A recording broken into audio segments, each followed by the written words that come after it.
Alors une offre d'emploi, on pourrait croire que c'est juste une liste de tâches et un salaire. Mais parfois, c'est beaucoup, beaucoup plus que ça. Ça peut devenir un véritable manifeste, une sorte de fenêtre ouverte sur une philosophie du travail, voire du monde.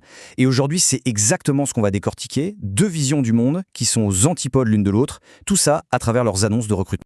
Et c'est un peu ça la question qui va nous guider tout au long de cette analyse. Et si au fond une offre d'emploi ne parlait pas vraiment d'un emploi? Parce que soyons honnêtes, derrière la recherche d'un poste, il y a souvent autre chose, une quête de sens, l'envie de rejoindre une communauté, de trouver une mission, un but. Allez, c'est parti, on va décrypter ensemble ces deux manifestes. Dès les tout premiers mots, paf, le ton est donné. D'un côté, on nous dit « rejoins l'aventure citoyenne ». C'est un appel au collectif, à la participation. Et de l'autre, on ne cherche pas des employés, on cherche des légendes. Carrément, on voit tout de suite qu'on n'est pas du tout dans le même univers. Deux mondes, deux philosophies. Allez, commençons par la première. Voilà, on entre dans le premier univers. C'est celui du collectif transparent, le CCPLC, qui se propose de construire la démocratie à ciel ouvert. Son nom complet, c'est le collectif citoyen pour la participation libre et consciente.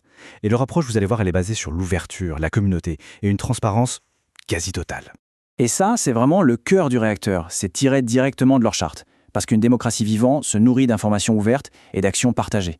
En fait, le postulat de base est assez simple. Pour qu'une démocratie fonctionne bien, il faut que les citoyens soient informés et qu'ils puissent s'engager. Et donc, la mission du collectif, c'est de fournir les outils pour que ça arrive. Et cette belle philosophie, elle ne reste pas dans les nuages. Non, elle s'est traduite en actions très, très concrètes, organisées en 4 grands piliers. D'abord, observer, pour veiller à ce qui se passe, pour la transparence. Ensuite, documenter, pour que tout le monde ait accès à l'info. Puis former pour donner les moyens d'agir, pour l'autonomie. Et enfin, bien sûr, connecter pour créer du lien. C'est vraiment toute une mécanique qui est mise en place au service de ce qu'on appelle l'empowerment citoyen. Ce qui est intéressant ici, c'est que les valeurs, ce ne sont pas juste des mots affichés sur un mur, elles guident vraiment chaque action. On prend la transparence par exemple, en pratique, ça veut dire que tout, absolument tout, est public sur GitHub. L'inclusion, ça se traduit concrètement par l'utilisation d'un langage clair, par l'accessibilité numérique. Bref, c'est une organisation qui fait ce qu'elle dit, qui incarne ses principes au quotidien. Et là, il y a un détail qui change absolument toute la perspective. Le CCPLC, en fait, il ne recrute pas pour tout de suite, ni même pour l'année prochaine. Non, il recrute pour 2030. C'est dingue, non? 42 postes sont prévus, oui, mais sur le très très long terme. Alors évidemment, on se demande, mais pourquoi attendre vers 2030? Et leur réponse, elle est simple et elle est totalement cohérente avec tout le reste. Parce qu'on veut construire quelque chose de solide. C'est tout. Ils préfèrent prendre le temps, s'assurer que les choses sont bien faites, plutôt que de se précipiter. Ils ne cherchent pas juste à remplir des cases, mais vraiment à bâtir une communauté, à tester des collaborations. C'est une vision du travail qui est basée sur la patience, sur la durabilité. C'est assez rare pour être souligné. Bon, maintenant, on change complètement, mais alors complètement d'univers. Oubliez tout ce qu'on vient de dire sur la transparence, la co-création, le long terme. On passe à la mission secrète d'Aegis, sauver le monde depuis les ombres. Bienvenue dans une organisation qui, elle, opère dans le secret le plus total, le mystère et l'urgence. Voilà leur credo, leur phrase d'accroche. Et elle est percutante. Aegis n'est pas une entreprise, c'est une mission. Tout est dit. On ne parle plus d'un emploi. On parle d'une vocation, d'un engagement qui est total, qui va bien au-delà du cadre professionnel classique. L'ambiance est posée, n'est-ce pas? Pendant que le monde dort, on protège ce qui compte. On est en plein dans un récit d'espionnage là. On imagine tout de suite des enjeux énormes qui se jouent dans l'ombre, complètement à l'abri des regards. Le travail ici, ce n'est pas une contribution citoyenne visible de tous. C'est une garde silencieuse, secrète. Et ils sont d'une honnêteté brutale sur ce qu'ils demandent. Voyons voir ce qu'Aegis ne promet pas. Un équilibre vie pro-vie perso? Non. La reconnaissance publique? Certainement pas. Des horaires flexibles? Oubliés. Un CV traditionnel? Inutile. Le message est on ne peut plus clair. La mission passe avant tout, absolument tout le reste. C'est un contrat de dévouement total. Mais en échange de tous ces sacrifices, la promesse, elle, est immense. Qu'est-ce qu'elle promet alors? Des défis impossibles. Une équipe d'élite, les fameuses 0,001%. Un impact réel. L'aventure ultime, et bien sûr une rémunération exceptionnelle. Là, on ne parle pas de simples avantages, on parle de quelque chose de hors norme, appartenir à une élite absolue et avoir un impact direct sur le cours des événements. C'est vertigineux. Alors maintenant qu'on a vu les deux camps, mettons-les vraiment face à face. La récompense. Le sens contre le pouvoir. Une comparaison frontale. Parce qu'au final, le choix se résume bien à ça. Deux types de récompenses qui n'ont rien à voir.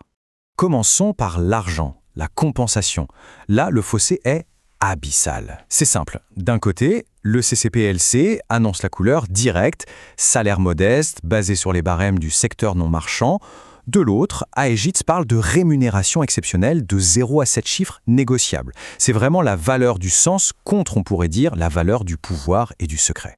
Et pour le candidat idéal, c'est le même grand écart. Le CCPLC dit « tous les profils sont bienvenus ». Et ils ajoutent même « surtout si votre profil ne coche pas toutes les cases ». C'est une politique d'inclusion radicale. À l'inverse, Aegis, c'est l'exclusivité la plus extrême. Un taux d'acceptation de 0,3%. Ils cherchent les 0,001% qui vous comprennent. C'est le culte de l'élite, d'un groupe qui se reconnaît entre pairs. Même la façon de postuler est révélatrice. Chez CCPLC, la promesse est simple et directe. On te répond, toujours. C'est une porte grande ouverte, un dialogue. Chez Aegis, c'est une toute autre ambiance. On vous observe, on vous contacte. La porte est fermée. Ce n'est pas à soi de postuler, c'est à eux de venir chercher. D'un côté, on frappe à la porte, de l'autre, on attend d'être choisi. Et on en arrive au cœur du sujet. L'offre fondamentale, c'est quoi? Pour le CCPLC, c'est du sens, un travail qui compte, une équipe qui partage vos valeurs. C'est une récompense intrinsèque, liée à la communauté. Pour Aegis, l'offre, c'est le pouvoir de façonner les événements mondiaux, changer littéralement le monde. Là, la récompense est extrinsèque, c'est le pouvoir à l'état pur. Alors au bout du compte, on voit bien que ces deux annonces, ce sont bien plus que des offres d'emploi. C'est un choix final, la question de savoir quelle sorte de héros on veut être. Elles nous proposent deux archétypes, deux chemins radicalement différents pour avoir un impact sur le monde. Voilà, toute l'attention se résume peut-être à ça. Communauté ouverte contre impact secret. Est-ce qu'on veut construire les choses en pleine lumière, brique après brique, de manière visible et collective, ou est-ce qu'on préfère agir dans l'ombre, de façon plus décisive, peut-être plus solitaire, pour un impact qui sera immense mais invisible aux yeux de tous? Et cette dernière citation d'Aegis, elle est assez parlante, non? Le monde a besoin de vous. Pas de clapins en collant qui portent des capes et des goodies à dessous. C'est provocateur, mais ça illustre parfaitement leur vision. Pour eux, les vrais héros ne sont pas ceux qu'on voit sur le devant de la scène. Ce sont ceux qui font le travail difficile dans l'ombre, loin des applaudissements. C'est une vision très élitiste, c'est sûr, mais qui assume totalement son ambition. On a donc un chemin qui construit la démocratie dans la lumière et un autre qui sauve le monde depuis les ombres. Au-delà de ces deux histoires, de ces deux archétypes, c'est vraiment une question fondamentale qui est posée sur la nature même du travail aujourd'hui. Finalement, à quoi ça sert de travailler ? Est-ce qu'on cherche le sens dans la communauté et la transparence, ou est-ce qu'on cherche l'impact à travers le pouvoir et le secret? Qu'est-ce qui, au fond, donne vraiment sa valeur à une carrière?